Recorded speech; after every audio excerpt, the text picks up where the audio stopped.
इनका जो valence shell है वो inner D and outer S, very small difference, very small energy difference between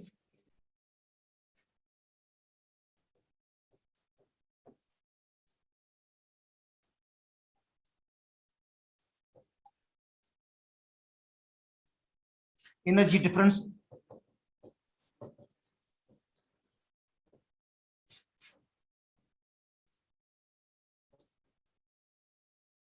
in -1 d and in s।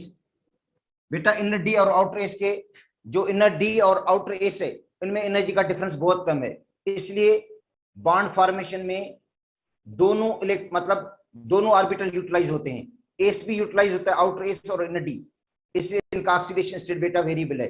और oxidation state related है electronic configuration से। बेटा जो ऑक्सीडेशन स्टेट है वो रिलेटेड है इलेक्ट्रॉनिक कॉन्फ़िगरेशन से। तो अब पहले इलेक्ट्रॉनिक कॉन्फ़िगरेशन करते हैं इनकी और फिर देखते हैं इनका ऑक्सीडेशन स्टेट क्या बनेगा। ठीक है, देखो इलेक्ट्रॉनिक कॉन्फ़िगरेशन और उसके बाद है इनका ऑक्सीडेशन स्टेट।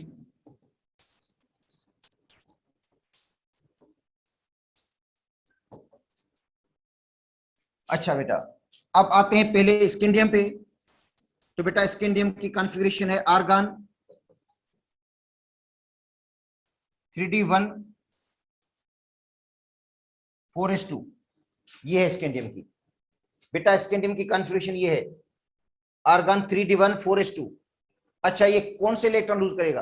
अगर ये दोनों एस के लूज करेगा तो ऑक्सीडेशन स्टेट हो जाएगा +2। अगर दो एस के लूज किए और एक डी में से लूज किया तो ऑक्सीडेशन स्टेट हो जाएगा +3। तो इसका मतलब स्कैंडियम का ऑक्सीडेशन स्टेट +3 से ज्यादा हो ही नहीं सकता। मतलब स्कैंडियम का जो ऑक्सीडेशन नंबर आपको पूछा जाए मैक्सिमम कितना हो सकता है? +3, +4, +5 ये नहीं हो सकता, क्योंकि इसके पास इलेक्ट्रॉन ही इतने नहीं है। अगर वो इलेक्ट्रॉन यूटिलाइज करेगा एस के तो +2, अगर एस के साथ डी के इलेक्ट्रॉन को यूटिलाइज करेगा तो ऑक्सीडेशन स्टेट का 3 हो सकता है, 3 लूज करेगा इलेक्ट्रॉन। स्कैंडियम के बाद बेटा टाइटेनियम आर्गन 3d2 4s2। बेटा 3d2 और 4s2, अगर ये टाइटेनियम, बेटा टाइटेनियम अगर एस के इलेक्ट्रॉन को यूटिलाइज करता है ओनली एस को तो +2, अगर दो इलेक्ट्रॉन एस के यूटिलाइज करता है और एक डी में से तो +3, अगर दो इलेक्ट्रॉन एस के यूटिलाइज करता है और दो डी के तो +4 ऑक्सीडेशन स्टेट का बनेगा। इसका मतलब है टाइटेनियम का जो ऑक्सीडेशन स्टेट बन सकता है वो मैक्सिमम +4 बन सकता है, +4 से ज्यादा बन ही नहीं सकता। अगर आपको कोई कंपाउंड टाइटेनियम का दिया जाए जिसके अंदर ऑक्सीडेशन इसका 6 हो तो वो पॉसिबल ही नहीं होगा। और ये क्वेश्चन पुराने पेपर्स में है, सिर्फ ये बच्चे का कंसेप्ट चेक करने के लिए कि उसको ऑक्सीडेशन स्टेट का पता है या नहीं है। पूछा गया था कि भाई कौन सा कंपाउंड टाइटेनियम का जो पॉसिबल ही नहीं है, मतलब बन ही नहीं सकता, वो ये था। आपको बता देता हूं, उसके बाद आगे मैं पढ़ा लेता हूं। वो था K2TiO4, ये ठीक है। तो अब देखो अगर इसका ऑक्सीडेशन निकालेंगे तो ऑक्सीजन का होता है -2, 4 से मल्टीप्लाई करेंगे तो -8 बन जाता है।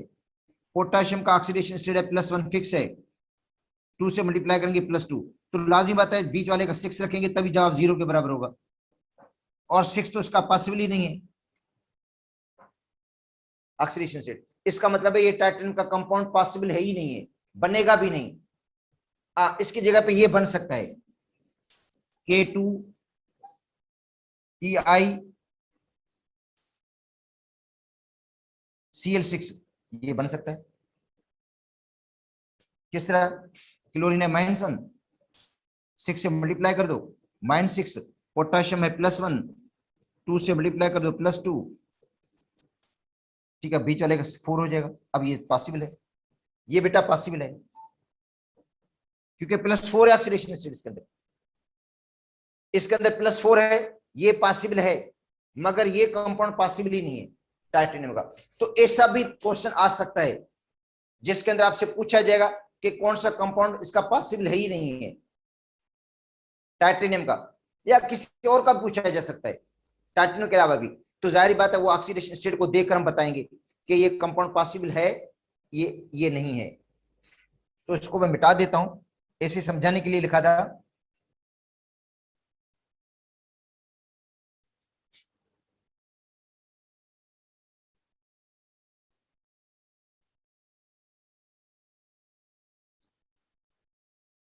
अच्छा, अब उसके बाद है बेटा, टाइटेनियम के बाद कौन आएगा? जाहिर बात है वेनेडियम आएगा। 21, 22, 23 वेनेडियम, आर्गन 3d3 4s2। अगर टाइटेनियम 2 इलेक्ट्रॉन लूज करता है तो जाहिर इसकी जाएंगे, वो 2 इलेक्ट्रॉन तो इसकी जाएंगे, क्योंकि सबसे पहले इलेक्ट्रॉन इजीली एस के लूज होते हैं, ठीक है, एस के लूज होंगे पहले इलेक्ट्रॉन। एस के बाद, क्योंकि एस आउटर है इसलिए, और एस का क्वांटम नंबर इसका क्वांटम नंबर बराबर भी नहीं है, इसका क्वांटम नंबर ज्यादा है इसका, तो एस के इलेक्ट्रॉन पहले लूज होंगे। अच्छा, उसके बाद डी में से अगर एक इलेक्ट्रॉन और इजाफी लूज होता है, 2 एस के और 1 डी का, तो +3 हो जाएगा।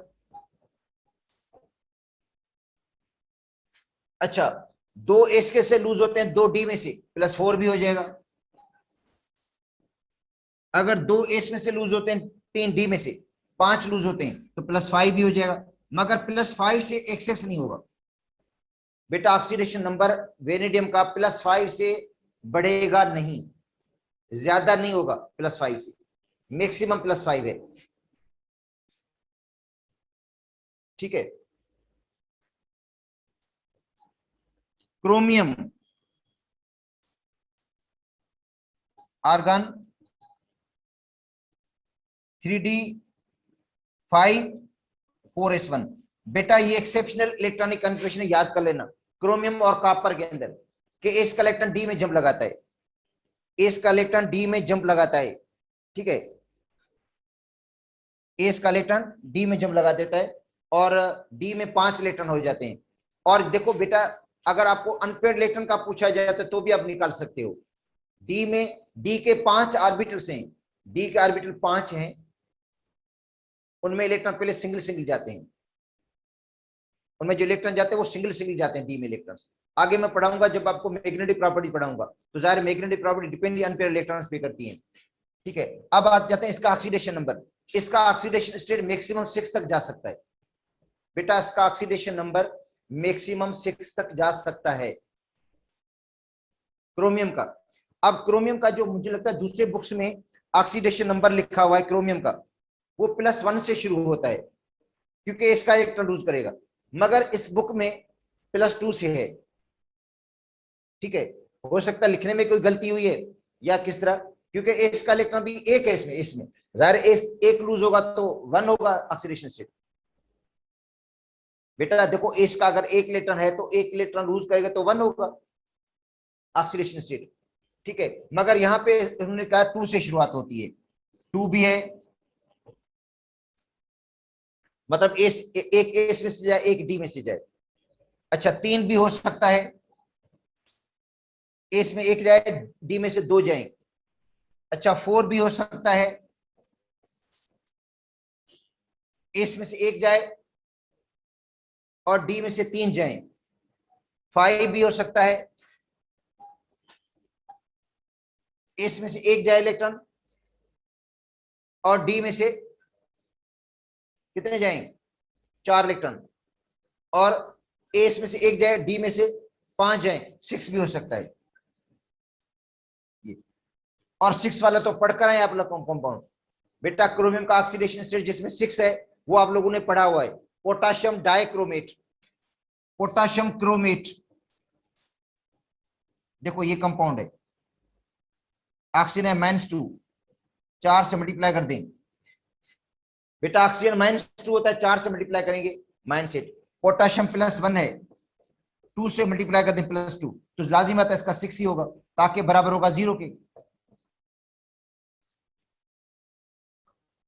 ठीक है, ये तो कॉमन कंपाउंड है potassium chromate, potassium dichromate K2Cr2O7, ठीक है, ऑक्सीजन है -2, 7 से मल्टीप्लाई करेंगे, -14, पोटाशियम +1, 2 से +2, इसका निकलेगा 6 निकलेगा क्रोमियम का, 2 से मल्टीप्लाई कर देना, तो बेटा क्रोमियम 6 हो गया। पोटाशियम डाइक्रोमेट के अंदर क्रोमियम का ऑक्सीडेशन स्टेट 6 है। तो ये कंपाउंड बेटा है इस तरह, इनके कंपाउंड मतलब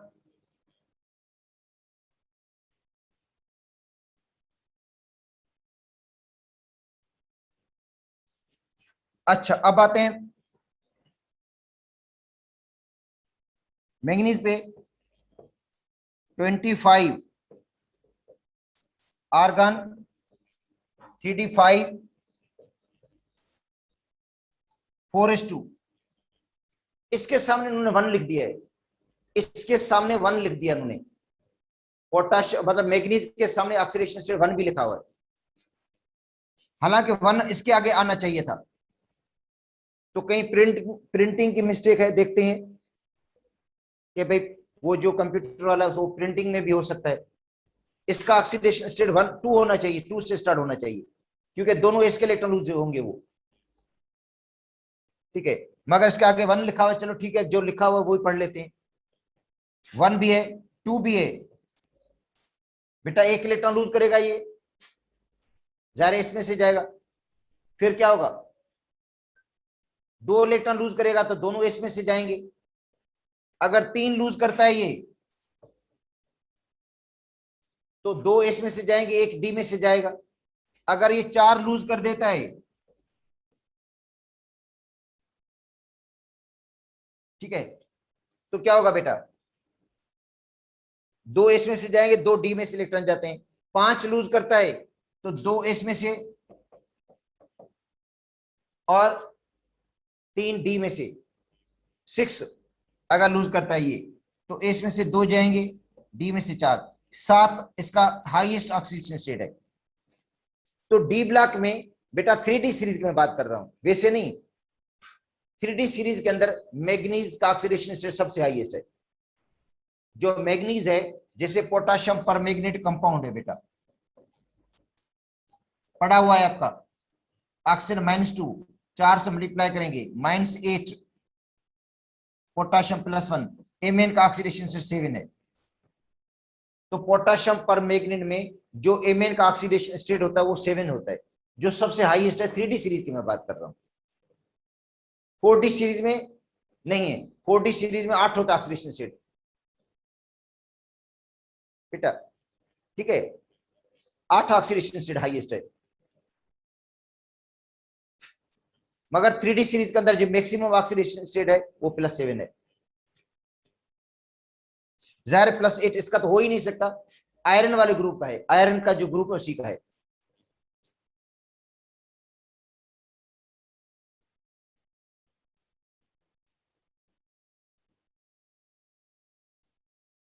तो मैग्नीज हो गया। अच्छा, मैग्नीज के बाद आएगा आयरन,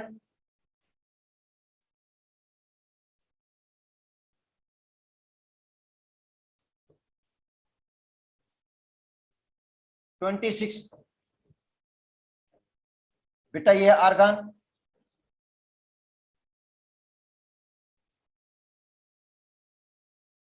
(3d6 4s2), ठीक है, 3d6 4s2, ठीक है, आयरन है। और आयरन का जो ऑक्सीडेशन स्टेट है ये भी कहता है +1 से स्टार्ट होता है, 1 से स्टार्ट होता है।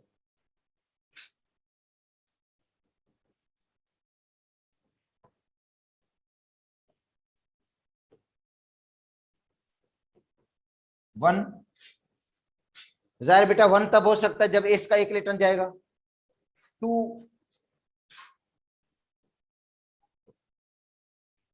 तब होगा जब दोनों एस के इलेक्ट्रॉन लूज होंगे, 2 एस के इलेक्ट्रॉन लूज होंगे तो 2 हो जाएगा। अच्छा 3, जिससे कॉमन Fe2 Fe3 होता है, फेरस और फेरिक, ठीक है, तो 3 तब होगा जब 2 इसमें से जाएंगे, 1 डी में से जाएगा इलेक्ट्रॉन, 4 भी इसका ऑक्सीडेशन स्टेट है, दो इसमें से जाएंगे, दो डी में से इलेक्ट्रॉन जाएंगे, 5 और 6, मैक्सिमम 6 है इसका। बेटा यहाँ पे मैक्सिमम इसका 8 नहीं है, मैक्सिमम देखो 6 है इसका। जो मैक्सिमम ऑक्सीडेशन स्टेट है आयरन का वो बेटा 6 तक है, 1 से लेकर 6 तक। आयरन के बाद कोबाल्ट,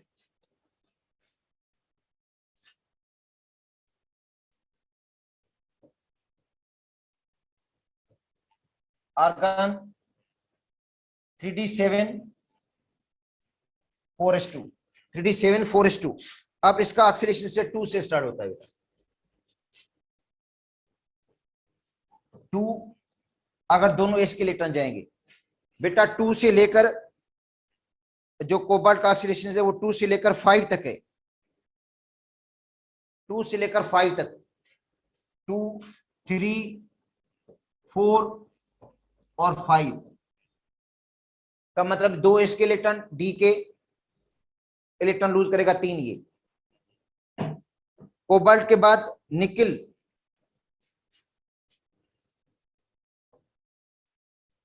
ट्वेंटी 28, तो आर्गन 3d8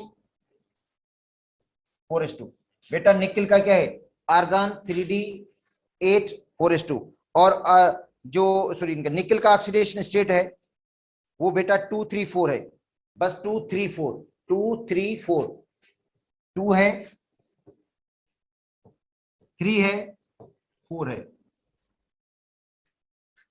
मतलब 2 एस के लूज करेगा तो +2 हो जाएगा, 2 एस में से जाएंगे, एक डी में से जाएगा तो हो जाएगा +3, 2 एस में से जाएंगे और 2 डी में से जाएंगे तो +4 होगा ऑक्सीडेशन स्टेट इसका। Copper 29, argon 3d10 4s1। बेटा ये देखो एक्सेप्शनल केस है, तो इसका ऑक्सीडेशन स्टेट +1 भी होगा बेटा, +1 भी है क्योंकि एस का एक इलेक्ट्रॉन लूज करेगा। जो कॉमन है क्यूप्रिस आइन, बेटा क्यूप्रिस आइन पढ़ा होगा आप लोगों ने, ठीक है, क्यूप्रिस। उसके बाद क्यूप्रिक भी होता है +2, एक एस में से जाएगा एक डी में से जाएगा, और +3 भी है, +1 +2 +3 ऑक्सीडेशन स्टेट। जिंक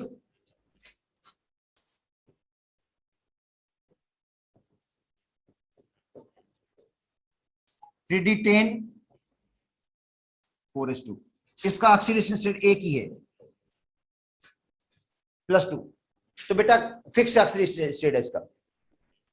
अब आते हैं कॉमन ऑक्सीडेशन स्टेट, सबका +2 ही है बेटा, कॉमन ऑक्सीडेशन स्टेट।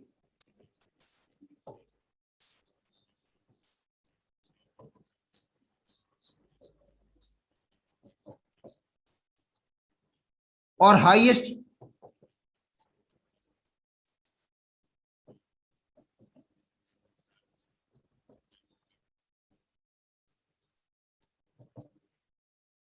+7।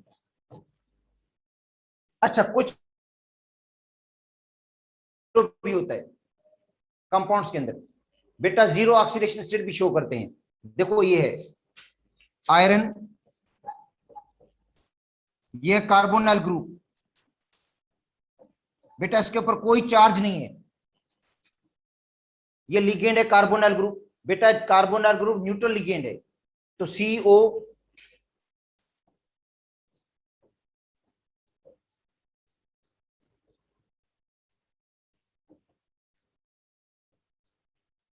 इसके ऊपर कोई चार्ज नहीं है, कार्बन मोनोऑक्साइड के मतलब कार्बोनाइल ग्रुप है ये।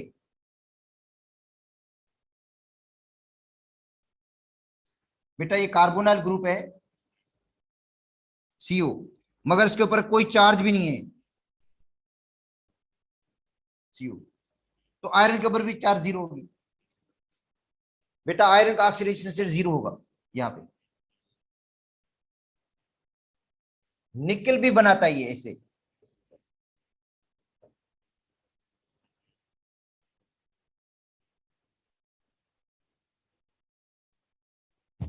अच्छा हाँ, अच्छा बेटा, साउंड का मसला है क्या आपको? आवाज का कोई मसला है, आ रहा है क्या?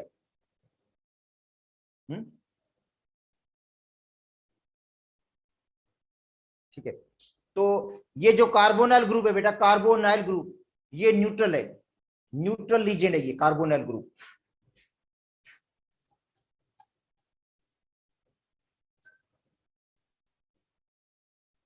बेटा कार्बोनाइल ग्रुप न्यूट्रल है, कोई चार्ज नहीं है, तो लाजिम बात है इसके ऊपर चार्ज जीरो आएगी, इधर भी जीरो चार्ज आएगी, तो यहाँ पे ऑक्सीडेशन स्टेट इनका जीरो हो जाता है। ठीक है, तो अब पढ़ लेते हैं इसके अंदर कि क्या लिखा हुआ है ऑक्सीडेशन स्टेट के बारे में। मगर अहम टॉपिक है बेटा ये, और इसमें सिंध के सिलेबस में से देखो दो क्वेश्चंस पहले भी आ चुके हैं इसके अंदर। एक कि भाई ट्रांजिशन एलिमेंट्स जो है वो वेरिएबल ऑक्सीडेशन स्टेट क्यों शो करते हैं, इसका रीजन क्या है। एक एक में इसका आंसर ये था कि इनका जो वैलेंस शेल है वो inner D and outer S है, जिसकी वजह से ये वेरिएबल ऑक्सीडेशन शो करते हैं। दूसरे में ये जवाब था, मतलब दूसरा क्वेश्चन मतलब एक दो साल के बाद आया था, उसके अंदर था कि small energy difference, small energy difference between 3D and 4S, जो स्मॉल एनर्जी का डिफरेंस है 3D और 4S में, इसकी वजह से। ठीक है, तो बेटा पॉसिबिलिटी है कि बहुत अहम टॉपिक है ये। तो transition elements are electropositive, transition elements आपको पता है इलेक्ट्रोपॉजिटिव होते हैं, इनके ऊपर पॉजिटिव चार्ज होती है, इनके पॉजिटिव ऑक्सीडेशन स्टेट होते हैं, लिख दिया आपको। All 3D series show oxidation state +2 common, जितने भी 3D सीरीज के उनके सबका कॉमन ऑक्सीडेशन +2 है, हाईएस्ट। ठीक है, और उसके बाद when the electrons of 4s take part in the bonding, जाहिर बात इनमें डी के इलेक्ट्रॉन भी हिस्सा लेते हैं और एस के इलेक्ट्रॉन भी हिस्सा लेते हैं।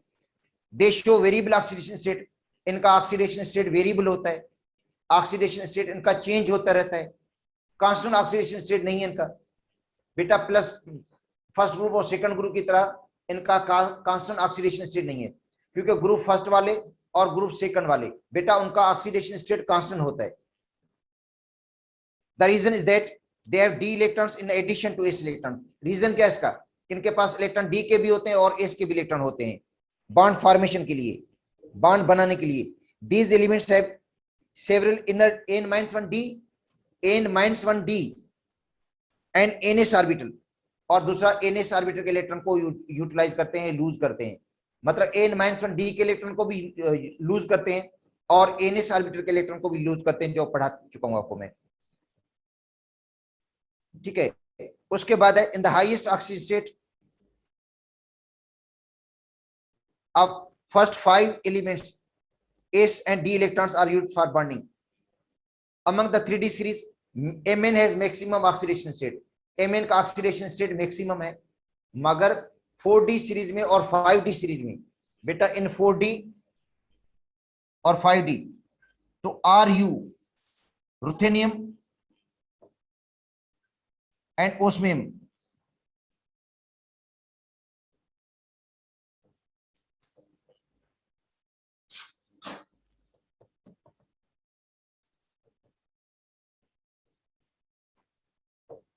बेटा रुथेनियम, और ये 8वें ग्रुप के हैं, आयरन के ग्रुप के हैं बेटा, ये एलिमेंट्स आयरन के ग्रुप के हैं, इनका ऑक्सीडेशन स्टेट +8 है, मतलब Mn से भी ज्यादा है, मगर 3D सीरीज में Mn का ज्यादा है, जो 3D सीरीज है उसमें Mn का ज्यादा है। ये 4D और 5D सीरीज के हैं बेटा, एक 4D सीरीज का है, ठीक है, ये 4D सीरीज का और ये 5D सीरीज का है, ग्रुप 8।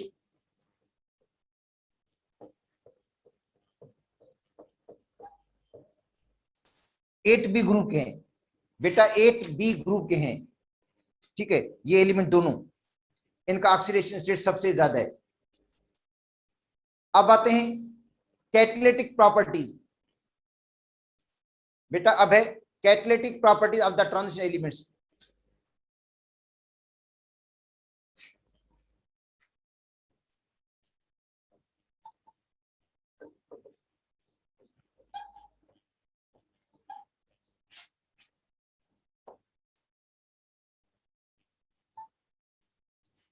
तो ट्रांजिशन एलिमेंट्स इनको एज ए कैटलिस्ट यूज किया जाता है। बेटा ट्रांजिशन जो एलिमेंट्स हैं एज ए कैटलिस्ट।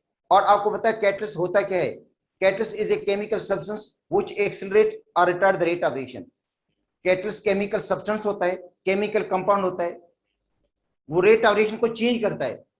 बेटा रेट ऑफ रिएक्शन को चेंज कर देता है। अच्छा, चेंज दो तरह से, एक तो पॉजिटिव कैटलिस्ट होते हैं जो रेट ऑफ रिएक्शन को बढ़ाते हैं, एक नेगेटिव कैटलिस्ट हैं जिनको हम कहते हैं इनहिबिटर, जो रेट ऑफ रिएक्शन को कम कर देते हैं। ठीक है, तो transition elements as a catalyst बेटा यूज होते हैं, रेट ऑफ रिएक्शन को चेंज कर देते हैं। ठीक है, अब देखो निकिल आपने पढ़ा हुआ है, निकिल, प्लाटिनियम और पैलेडियम। बेटा निकिल को पढ़ा है आपने, प्लाटिनियम को पढ़ा है और पैलेडियम को पढ़ लिया आपने। ये हाइड्रोजनेशन रिएक्शन में इस्तेमाल होते हैं। जहां भी हम हाइड्रोजन ऐड करते हैं वहां निकिल को, प्लाटिनियम को और पैलेडियम को यूज किया जाता है। ठीक है, इनके अंदर सबसे ज्यादा एफिशिएंसी तो प्लाटिनियम की है, मगर प्लाटिनियम और पैलेडियम दोनों एक्सपेंसिव हैं, महंगे होते हैं, उनको इस तरह के रिएक्शंस में यूज नहीं किया जाता ज्यादा महंगे होने की वजह से। और वहां पे जो निकिल है वो कम कॉस्टली है, उसको यूज किया जाता है। ठीक है, मगर ये हाइड्रोजनेशन रिएक्शन में बेटा इस्तेमाल होते हैं। जहां भी हम हाइड्रोजन ऐड करते हैं वहां इनको कैटलिस्ट यूज करेंगे, क्योंकि इनका सरफेस एरिया ज्यादा होता है और वहां हाइड्रोजन गैस क्या हो जाती है, एब्जॉर्ब हो जाती है। हाइड्रोजन गैस मतलब सरफेस एरिया प्रोवाइड करते हैं, ये गैस के लिए सरफेस एरिया प्रोवाइड करते हैं। ठीक है, जहां पे गैस क्या हो जाती है, एब्जॉर्ब हो जाती है हाइड्रोजन गैस। और वेजिटेबल ऑयल को वेजिटेबल घी में तब्दील करने के लिए भी हाइड्रोजनेशन होती है बेटा। बेटा वेजिटेबल ऑयल, देखो वेजिटेबल ऑयल अनसेचुरेटेड है, वेजिटेबल ऑयल क्या है, अनसेचुरेटेड, और जब उसको वेजिटेबल घी में तब्दील करते हैं वो सेचुरेटेड है, तो उसकी भी हम हाइड्रोजनेशन करते हैं और वहां निकल कैटलिस्ट यूज होता है। तो ये बहुत अहम कैटलिस्ट है। अगर क्वेश्चन आ जाता है वेजिटेबल ऑयल को वेजिटेबल घी में तब्दील करने के लिए कौन सा कैटलिस्ट यूज करते हैं, तो वेजिटेबल ऑयल और वेजिटेबल घी में आपको पता होता क्या है, वेजिटेबल ऑयल अनसेचुरेटेड है, वेजिटेबल घी जो है वो सेचुरेटेड है। मतलब हाइड्रोजनेशन करेंगे तो हाइड्रोजनेशन के लिए कौन सा कैटलिस्ट यूज करेंगे, निकल। आयरन को यूज करते हैं हेबर प्रोसेस में। बेटा जो आयरन है वो इस्तेमाल कहां पे होता है, हेबर प्रोसेस, अमोनिया की फॉर्मेशन में इस्तेमाल होता है।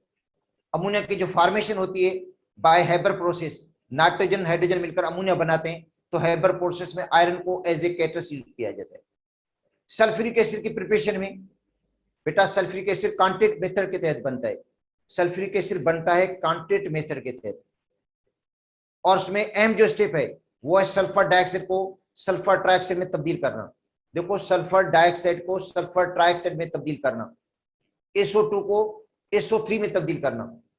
SO2 की ऑक्सीडेशन होती है SO3 में, वहां पे वेनेडियम पेंटाऑक्साइड यूज होता है, वहां पे इस्तेमाल करते हैं V2O5, वेनेडियम पेंटाऑक्साइड इस्तेमाल होता है as a catalyst.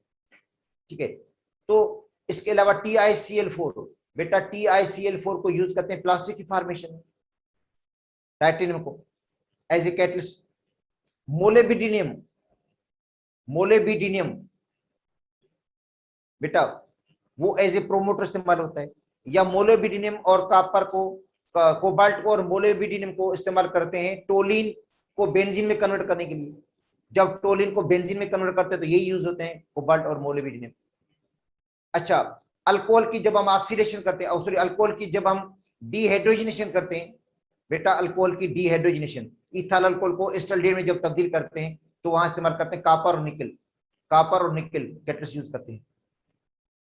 Methyl alcohol की जब हम डीहाइड्रोजनेशन करते हैं, मिथाइल अल्कोहल की जब हम डीहाइड्रोजनेशन करते हैं तो वहां पे कॉपर ऑक्साइड यूज होता है और मोलिब्डेनम ऑक्साइड यूज होता है 300 डिग्री सेंटीग्रेड पे। तो बेटा ट्रांजिशन जो एलिमेंट्स हैं वो एज ए कैटलिस्ट यूज होते हैं। अब रीजन क्या है उसका, एक तो उनका वेकेंट डी ऑर्बिटल है। देखो रीजन क्या है इसका, एक होता है वेकेंट डी ऑर्बिटल, उनके पास एक वेकेंट डी ऑर्बिटल है। ठीक है, और दूसरा क्या रीजन है, वेरिएबल ऑक्सीडेशन स्टेट। दूसरा बेटा रीजन क्या है इनका, variable oxidation state. D block वालों का ऑक्सीडेशन स्टेट वेरिएबल है।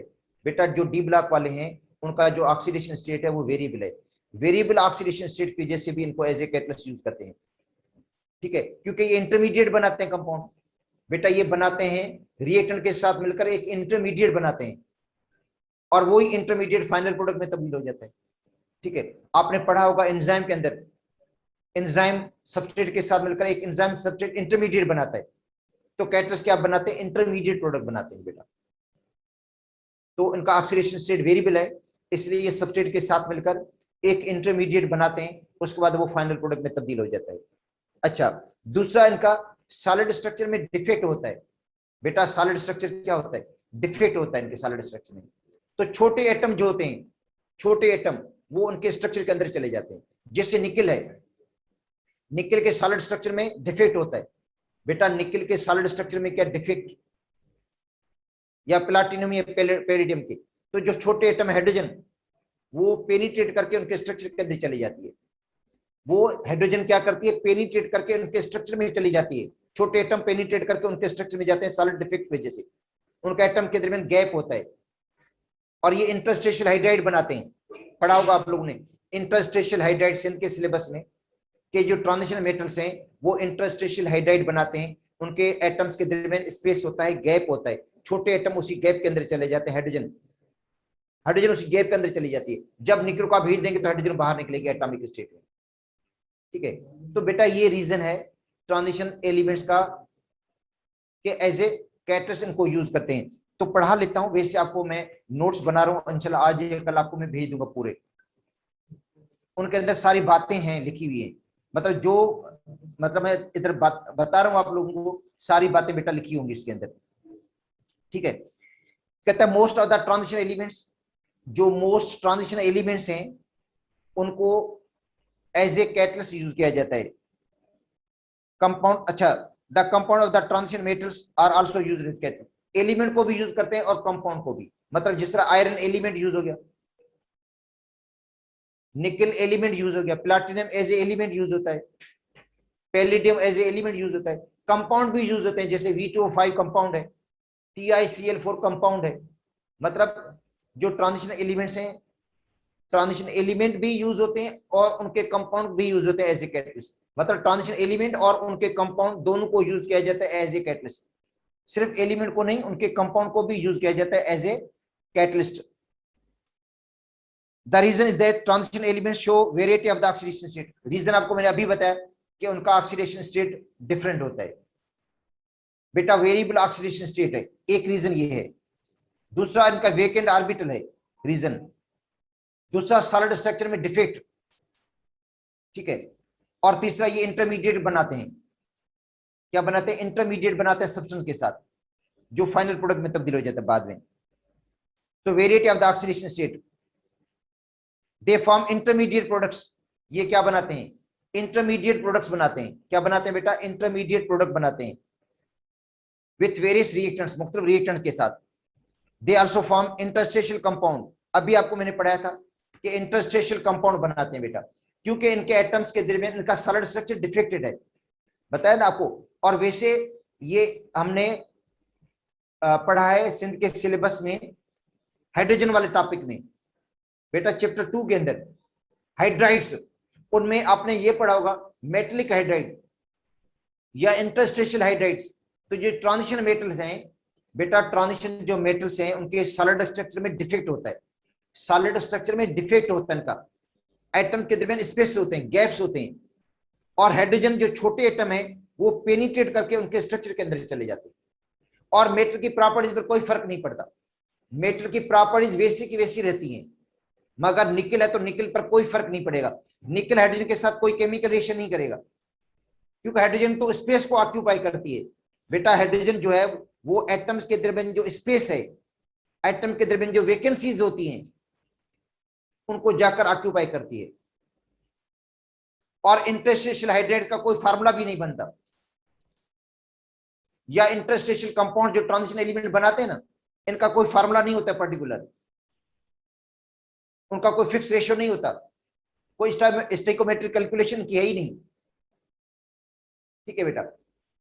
क्योंकि ये बनते जो हाइड्राइड्स हैं बेटा गैप की वजह से बनते हैं, स्पेस की वजह से बनते हैं, क्योंकि एटम्स का सॉलिड स्ट्रक्चर डिफेक्टेड होता है, स्पेस होता है एटम्स के बीच में, और जो छोटे एटम्स है वो स्पेस को जाकर ऑक्यूपाई करते हैं, तो उनका कोई पर्टिकुलर फार्मूला भी नहीं बनेगा, ठीक है। तो इंटरस्टेशियल कंपाउंड बनाते हैं। ये ट्रांजिशन जो एलिमेंट्स हैं इंटरस्टेशियल कंपाउंड्स बनाते हैं। तो इंटरस्टेशियल पे भी आपको मैं कुछ लिखकर भेज दूंगा। अच्छा, देखें एब्जॉर्ब हाइड्रोजन। अब बेटा देखो, एक होती है एब्जॉर्ब होना, अंदर चले जाना, दूसरा होता है एक्यूमुलेट होना। एब्जॉर्ब का मतलब है एक्यूमुलेट होना, मतलब जो छोटे एटम्स है उसके ऊपर एक्यूमुलेट भी हो जाते हैं। जैसे प्लाटिनम का इलेक्ट्रोड बनाते हैं, हाइड्रोजन इलेक्ट्रोड प्लाटिनम का बना होता है। बेटा आपने फर्स्ट ईयर में पढ़ा होगा इलेक्ट्रोड पोटेंशियल के अंदर एक टॉपिक है इलेक्ट्रोड पोटेंशियल, जिसमें लिखा हुआ है कि हाइड्रोजन जो इलेक्ट्रोड है वो प्लाटिनम प्लेट का बना होता है। क्योंकि हाइड्रोजन गैस जो होती है एक्यूमुलेट हो जाती है, हाइड्रोजन गैस एक्यूमुलेट हो जाती है प्लाटिनम प्लेट के ऊपर। प्लाटिनम प्लेट के ऊपर कोटिंग हो जाती है, मतलब प्लाटिनम प्लेट के ऊपर हाइड्रोजन की समझिए कोटिंग हो जाएगी, मेकअप जैसे होता है। देखो मतलब ऊपर से एक लेयर बन जाता है, तो इन मेटल्स के ऊपर लेयर बनेगा, समझे ये मेटल्स होंगे उनके ऊपर लेयर बन जाएगा इनका, हाइड्रोजन का। और जब इनको आप हीट देंगे तो हाइड्रोजन ही होगी जो रिएक्ट करेगी इससे आगे अगले सब्सटेंस के साथ। ठीक है, तो बेटा ये है इसके अंदर कि ये जो एलिमेंट्स हैं एडजॉर्ब हो जाते हैं, मतलब हाइड्रोजन एडजॉर्ब हो जाएगी निकल के ऊपर, प्लैटिनम के ऊपर। ठीक है, देखा हम फॉर्म अनस्टेबल इंटरमीडिएट, ये क्या बनाते हैं बेटा, अनस्टेबल इंटरमीडिएट बनाते हैं। जाहिर है अनस्टेबल इंटरमीडिएट होगा तभी जन डिकम्पोज हो जाएगा, फाइनल प्रोडक्ट में तब्दील होगा। अगर स्टेबल इंटरमीडिएट होगा तो वो डिकम्पोज होगा ही नहीं। तो जो बेटा ट्रांजिशन एलिमेंट्स हैं ये अनस्टेबल इंटरमीडिएट बनाते हैं। अनस्टेबल देखो ज़हन में रखना, स्टेबल नहीं, अनस्टेबल इंटरमीडिएट बनाते हैं। और अगर अनस्टेबल इंटरमीडिएट होगा तो वो जल्दी डिकम्पोज हो जाएगा, जल्दी डिकम्पोज होकर फाइनल प्रोडक्ट में तब्दील हो जाएगा। अच्छा, उसके बाद है अब ये बनाते क्यों हैं, मतलब उनकी क्या प्रॉपर्टी है, मैंने आपको पहले बता दिया। एक तो डी ऑर्बिटल वेकेंट, बेटा वेकेंट डी ऑर्बिटल होने की वजह से टेंडेंसी है कि उनके वेरिएबल ऑक्सीजन स्टेट है। तीसरी बात, ठीक है, इंटरमीडिएट कंपाउंड बनाते हैं ये, अनस्टेबल इंटरमीडिएट कंपाउंड बनाते हैं ये। उसके बाद presence of the defect in the solid structure, और सॉलिड स्ट्रक्चर में डिफेक्ट होता है इनका। अब ये कैटलिस्ट भी आपको याद करने पड़ेंगे बेटा, जो ये जो कैटलिस्ट हैं ये भी आपको याद करने पड़ेंगे।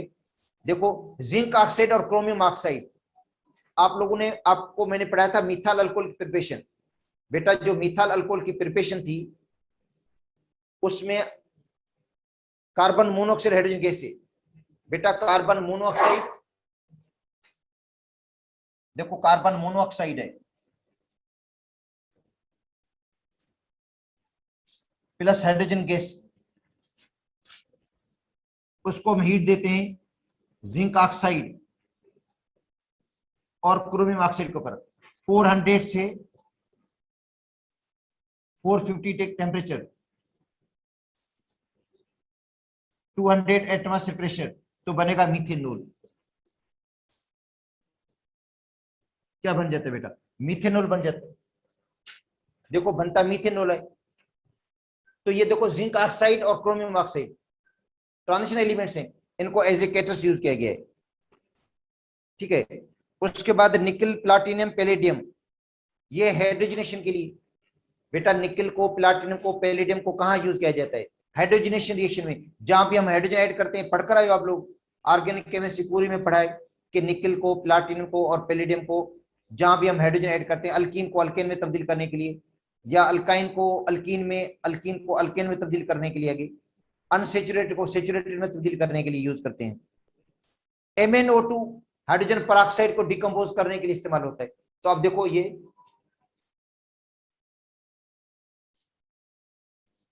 अनसेचुरेटेड बेटा हाइड्रोकार्बन,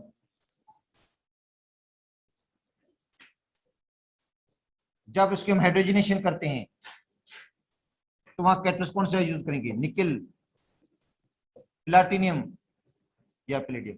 तो क्या बन जाएगा,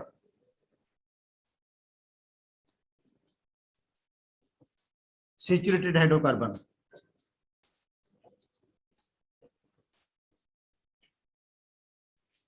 अच्छा बेटा H2O2 हाइड्रोजन पेरोक्साइड,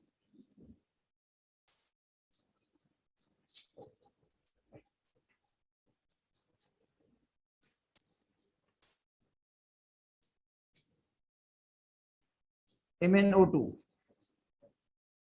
ये जिसकी डिकम्पोजिशन को बढ़ाएगा, वाटर बनेगा और ऑक्सीजन।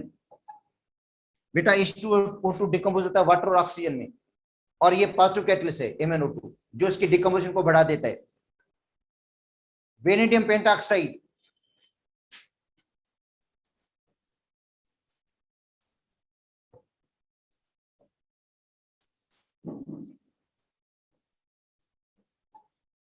V25 सल्फर डाइऑक्साइड को सल्फर ट्राइऑक्साइड में तब्दील करने के लिए।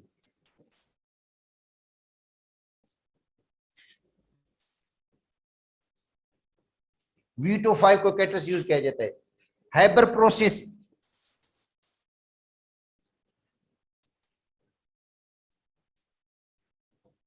नाइट्रोजन प्लस हाइड्रोजन, और ये क्वेश्चन आया भी था लास्ट ईयर के पेपर में। हाइपर प्रोसेस आयरन को यूज करते हैं कैटलिस्ट, अमोनिया बनती है। तो बेटा ये हाइपर प्रोसेस है जिसमें आयरन को हम कैटलिस्ट यूज करते हैं, ठीक है। और इसके अलावा सोडियम ऑक्साइड और पोटेशियम ऑक्साइड को प्रोमोटर के तौर पर यूज किया जाता है। मोलिब्डेनम को प्रोमोटर के तौर पर यूज किया जाता है। TiCl4 को प्लास्टिक फॉर्मेशन में यूज किया जाता है बेटा, TiCl4 को। तो ये बेटा ये है कैटालिटिक प्रॉपर्टीज। और कैटलिस्ट जो ट्रांजिशन एलिमेंट्स बनाते हैं उनकी मैंने बता दिया आपको कि वेकेंट डी ऑर्बिटल की वजह से, इनका डी ऑर्बिटल वेकेंट है, वेरिएबल ऑक्सीडेशन स्टेट की वजह से, और ये इंटरमीडिएट कंपाउंड बनाते हैं अनस्टेबल, जो फाइनल प्रोडक्ट में तब्दील हो जाता है। अब उसके बाद है कि इनके सॉलिड स्ट्रक्चर में डिफेक्ट होता है। सॉलिड स्ट्रक्चर में क्या होता है बेटा, डिफेक्ट, जिसकी वजह से ये एज ए कैटलिस्ट के तौर पर यूज किए जाते हैं, ठीक है। अब आते हैं मैग्नेटिक प्रॉपर्टीज।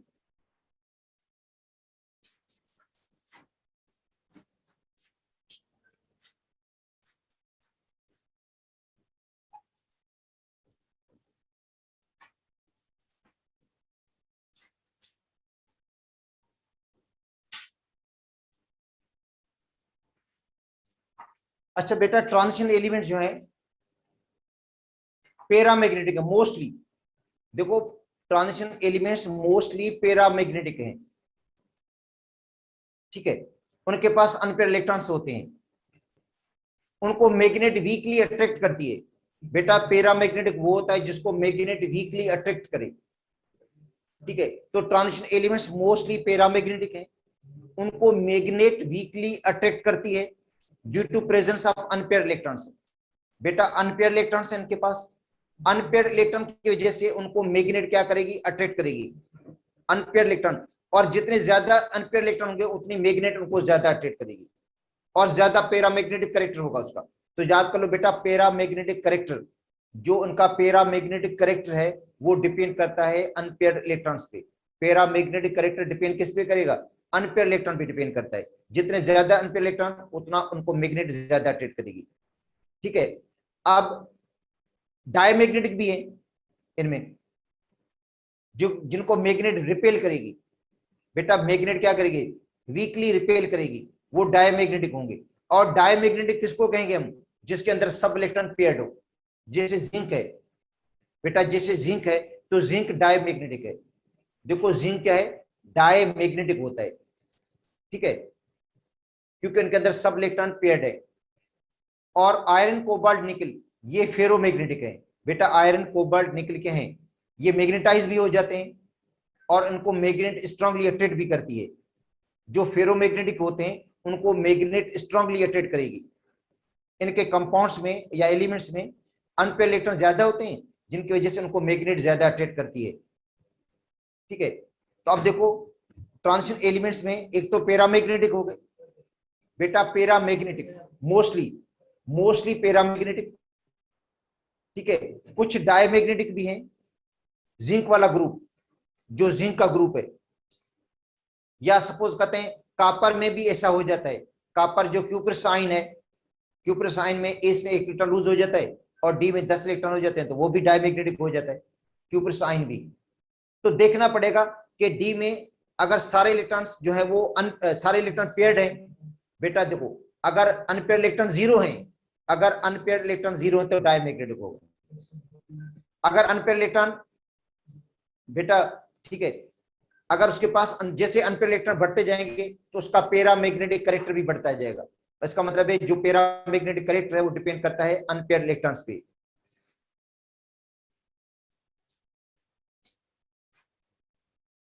तो ट्रांजिशन जो एलिमेंट्स हैं,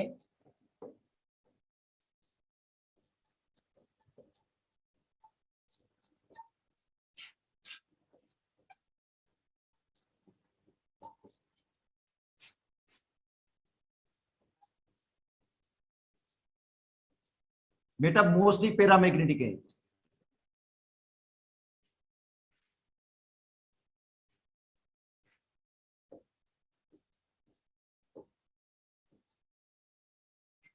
ठीक है, दे आर वीकली अट्रैक्टेड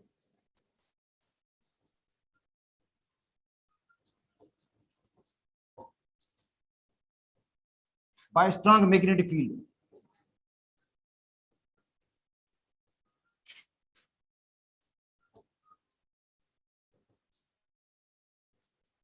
ठीक है, जिंक, कैडमियम, मरकरी, ये डायमैग्नेटिक है। बेटा जिंक, कैडमियम और मरकरी,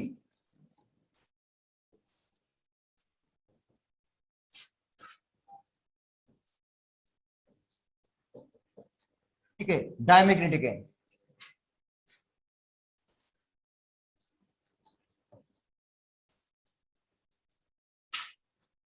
इनके पास कोई अनपेयर इलेक्ट्रॉन नहीं है। बेटा इनके पास इलेक्ट्रॉन अनपेयर नहीं होते, क्योंकि मैग्नेट जो अट्रैक्ट करते हैं वो अनपेयर इलेक्ट्रॉन की वजह से अट्रैक्ट करती है, और उनके पास जीरो अनपेयर इलेक्ट्रॉन्स हैं। डी ऑर्बिटल पूरा कंप्लीटली फील्ड है, तो जीरो अनपेयर इलेक्ट्रॉन्स हैं, कोई इलेक्ट्रॉन अनपेयर नहीं है बेटा।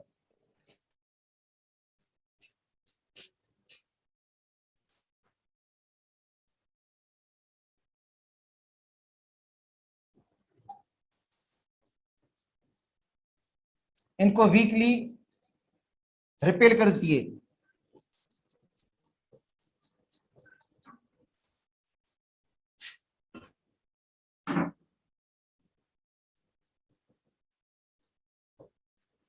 बेटा इनको मैग्नेटिक फील्ड क्या करती है, रिपेल करती है। आयरन, कोबाल्ट और निकल, और कुछ में मैग्नीज का भी लिखा हुआ है, आर फेरोमैग्नेटिक।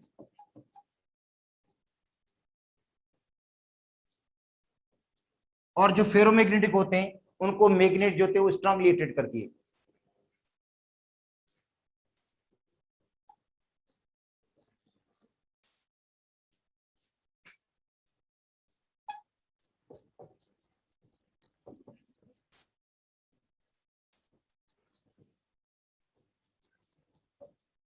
बेटा स्ट्रांगली अट्रैक्ट होते हैं मैग्नेटिक फील्ड से ये।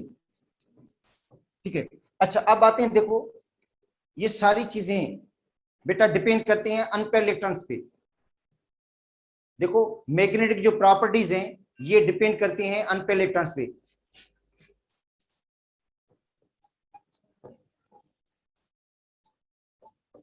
देखो बेटा magnetic properties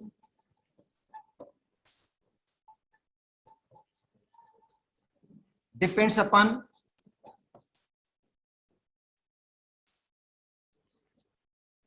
number of unpair electrons.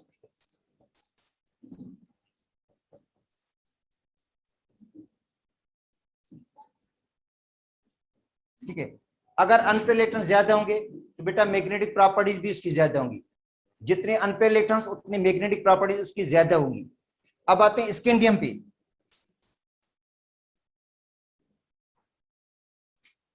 बेटा स्कैंडियम,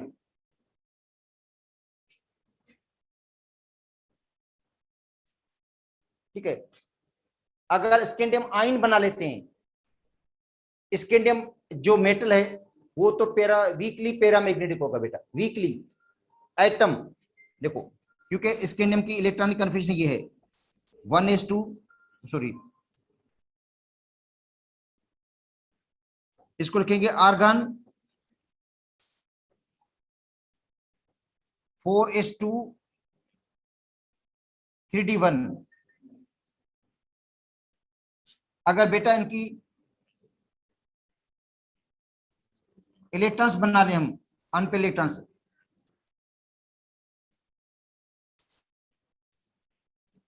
ये 4s है और ये 3d,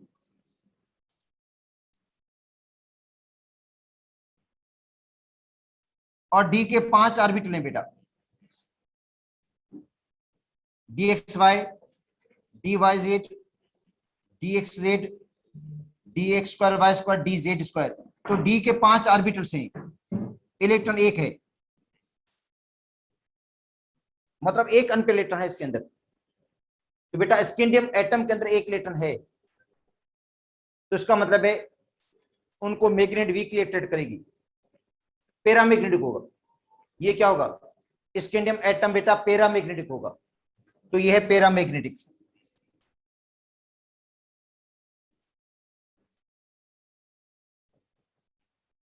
अब आते हैं स्कैंडियम आयन के ऊपर।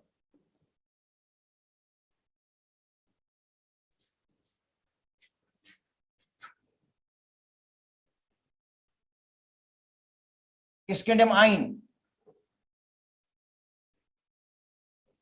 Argon 3d0 4sb0।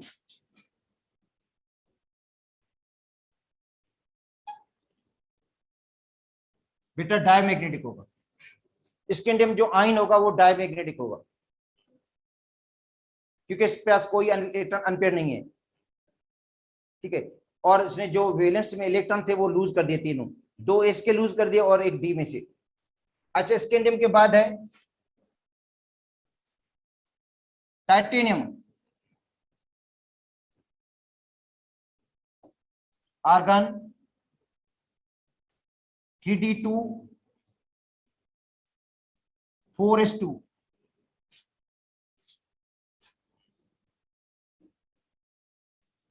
बेटा ये 4s है,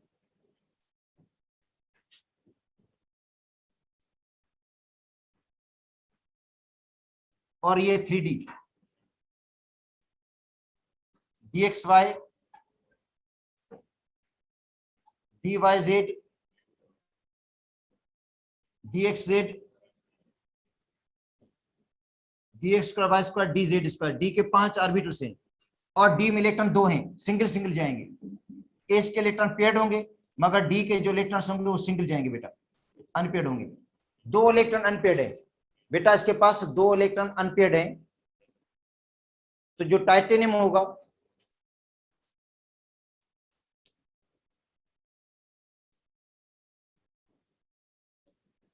ये होगा पैरामैग्नेटिक, टाइटेनियम पैरामैग्नेटिक है। और मैग्नेटिक मूवमेंट को कैसे मालूम करेंगे बेटा, मैग्नेटिक मूवमेंट, और मैग्नेटिक मूवमेंट का फार्मूला भी है।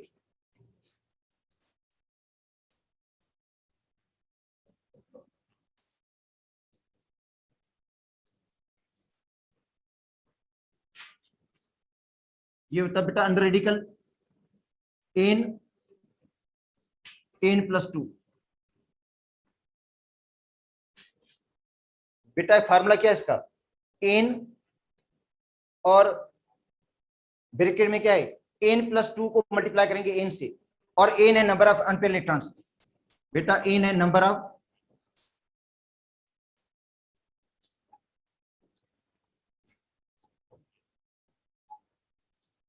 Unpaired electrons.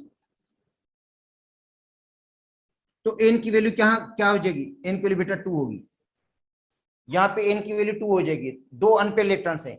तो अगर इसके आप मैग्नेटिक मूवमेंट मालूम करेंगे, इसका यूनिट होता है bm। बेटा अगर इसकी आप मैग्नेटिक मूवमेंट मालूम करेंगे तो मैग्नेटिक मूवमेंट इस तरह निकलेगी इसकी, 2 अंडर रेडिकल 2+2। बेटा 2+2 हो जाएगा 4, 4 को 2 से मल्टीप्लाई कर दें, जवाब होगा 8। तो इसका क्या होगा, अंडर रेडिकल 8। अब इसका 8 का अंडर रेडिकल निकालें बेटा, 8 का अंडर रूट निकालेंगे तो इसका निकलेगा 2 under radical 2। BM Bohr magnetron, ठीक है। अच्छा, अब 2 का रेडिकल निकालेंगे, तो 2 का रेडिकल क्या निकलेगा 1.41, तो उसको 2 को मल्टीप्लाई करें 1.41 से, तो इस तरह आप इसकी मैग्नेटिक मूवमेंट मालूम कर सकते हैं। तो बेटा जितने अनपेयर इलेक्ट्रॉन ज्यादा होंगे, याद कर लो मैग्नेटिक मूवमेंट डिपेंड करती है अनपेयर इलेक्ट्रॉन्स पे। बेटा जितने अनपेयर इलेक्ट्रॉन ज्यादा होंगे उतनी मैग्नेटिक मूवमेंट ज्यादा निकलेगी। देखो अगर किसी के मैग्नेटिक मूवमेंट का पूछा जाता है अगर, तो वैल्यू निकालने की वैसे जरूरत भी नहीं है। आपको 4 एलिमेंट दिए जाते हैं, 4 आयन दिए जाते हैं, और आपसे पूछा जाता है किसकी मैग्नेटिक मूवमेंट ज्यादा होगी, तो क्या आप अनपेयर इलेक्ट्रॉन्स निकालेंगे। जितने ज्यादा अनपेयर इलेक्ट्रॉन होंगे उतनी मैग्नेटिक मूवमेंट ज्यादा होगी। तो कल इस टॉपिक को दोबारा हम पढ़ लेंगे, जो टॉपिक कंप्लीट नहीं हुआ है, बाकी एलिमेंट्स रहते हैं, उनकी मैग्नेटिक मूवमेंट भी निकालेंगे, उनके आंसर भी निकालेंगे, फिर उनको कंपेयर करेंगे। उनका एक चार्ट भी बनेगा कि किसकी मैग्नेटिक मूवमेंट ज्यादा है, किसकी मैग्नेटिक मूवमेंट कम है, जिसमें फेयर्स भी है, फेयर भी है, आगे भी बढ़ लेंगे। अब पिज्जा लगला